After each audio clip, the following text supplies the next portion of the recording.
വട്ടിയൂർക്കാവിൽ പ്രചരണം തുടങ്ങിയിരിക്കുകയാണ് യു.ഡി.എഫ് സ്ഥാനാർത്ഥിയായ കെ മുരളീധരൻ. തന്നെ തോൽപ്പിക്കാൻ എൽ.ഡി.എഫിന് വോട്ട് ചെയ്യാനാണ് ബി.ജെ.പിയുടെ ആഹ്വാനം. അതുകൊണ്ട് ത്രികോണ മത്സരം എന്ന് പറയാൻ കഴിയില്ല എന്നും മുരളീധരൻ പറഞ്ഞു. എംപിമാർ മത്സരിക്കേണ്ട എന്നുള്ളതാണ് തന്റെ വ്യക്തിപരമായ നിലപാട് എന്നും കെ മുരളീധരൻ മാതൃഭൂമി ന്യൂസിനോട് പ്രതികരിച്ചു. പഴയ തട്ടകത്തിലേക്ക് കെ മുരളീധരൻ ഇറങ്ങിയിരിക്കുകയാണ്. ജനങ്ങളെ നേരിട്ട് കാണുകയാണ്. പ്രചാരണം തുടങ്ങുന്നു. എങ്ങനെയുണ്ട് റെസ്പോൺസ്? നല്ല റെസ്പോൺസാ.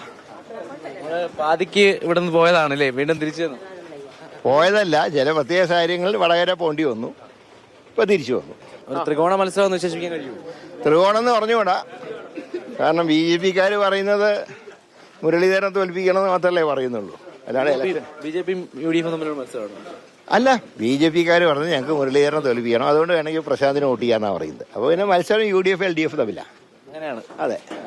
പിന്നീട് ഇത് സാങ്കേതികത്വം മാത്രമേ ഉള്ളൂ. ലിസ്റ്റ് ഇപ്പോൾ ഔദ്യോഗികം പുറത്തു വന്നിട്ടില്ല. രാത്രി നാളെ കാലത്തായിട്ട് വരും, ഉറപ്പായിട്ട് വരും. നേരത്തെ പ്രഖ്യാപിച്ച് തിരിച്ചടിയായോ കോൺഗ്രസ്? അങ്ങനെ അത് കുഴപ്പമൊന്നുമില്ല.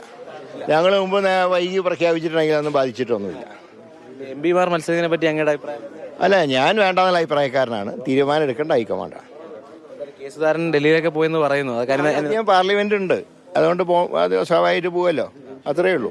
വലിയ പ്രതീക്ഷയിലാണ്. എല്ലാ കാര്യങ്ങളും ചർച്ച ചെയ്ത് പാർട്ടി തീരുമാനം എടുക്കും. വിജയത്തിലേക്ക് തന്നെയാണെന്നുള്ളതാണ്. 101% വിജയിക്കും. അത് തന്നെയാണ്. വലിയ ആത്മവിശ്വാസത്തിലാണ്. പഴയ തട്ടകത്തിലേക്ക് വരുമ്പോൾ തിരിച്ചു മടങ്ങി ഒരു വീട്ടിലേക്ക് വരുന്ന ഒരു പ്രതീതി തന്നെയാണ്. എന്തായാലും 101% വിജയിക്കുമെന്ന ആത്മവിശ്വാസത്തിലാണ് കെ മുരളീധരൻ നിലവിലുള്ളത്. ജയചന്ദ്രൻ പുല്ലമ്പാറയ്ക്കൊപ്പം രാഹുൽ ജി നാഥ്, മാതൃഭൂമി ന്യൂസ്, തിരുവനന്തപുരം.